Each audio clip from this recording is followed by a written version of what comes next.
अस्सलाम वालेकुम। मैं ट्रैवल इन टूर से मुखातिब हुई। आज की वीडियो है international conflict in crisis, how international conflict crisis war effect travel in tourism industry. अभी अगर लेटेस्ट वार के हवाले से हम बात करें, इससे पहले जो है पाकिस्तान इंडिया का था, वो तो ख़त्म हो गया, जल्दी जो है ना उस पर काबू पा लिया गया।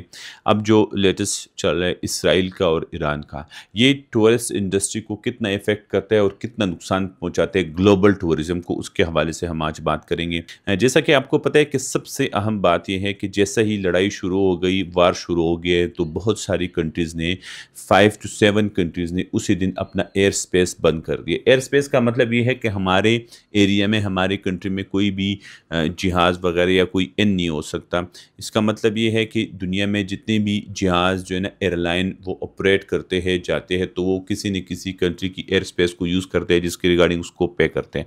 सबसे पहले तो बड़ा नुकसान ये है कि जितनी एयर स्पेस बंद हो गई, जितने जहाज़ों ने, जितनी एयरलाइंस ने उनको पेमेंट करनी थी, वो बंद हो गए, पहली बात। दूसरी बात यह है कि बहुत सारे कंट्रीज़ के, सिर्फ ईरान के और इसराइल की नहीं, और भी शाम, जॉर्डन वगैरह, इसकी जो है इराक की, इनकी एयरपोर्ट्स बंद पड़े हैं।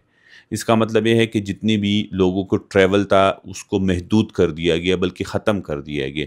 अगर बॉर्डर पे कोई है पैदल या कोई बाई बस या शटल सर्विस, वो है इट्स के अलावा और कुछ जो है ना वो नहीं है।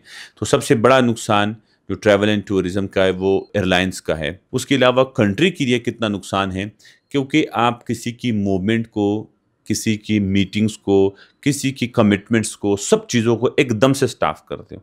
मीन्स ये है कि अगर किसी को नहीं पता कि कल जो है ना इसराइल ईरान पे हमला करेगा, और ईरान के जितने भी वहाँ लोग हैं, जितने रहने वाले हैं, जितना ज़िंदगी गुजारने वाले हैं, हर बंदे के सुबह के अपनी कमिटमेंट्स थी। एक लड़ाई के शुरू होने की वजह से सारा जो कमिटमेंट थी, सारा जो मीटिंग्स थी, ट्रैवल था, टिकटें लोगों ने ली थी, वीज़े लोगों ने ली थी, कुछ भी हुआ था, सारा एकदम से स्टक हो गए।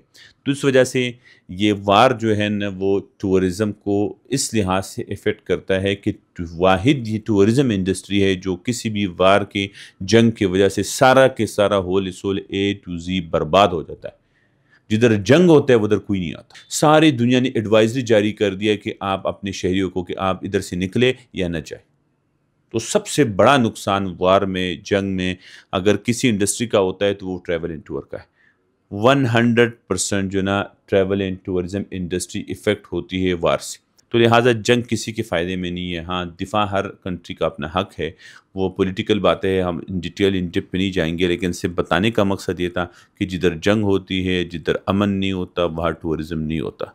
टूरिज़म के लिए अमन ज़रूरी है, टूरिज़म के लिए स्टेबिलिटी ज़रूरी है।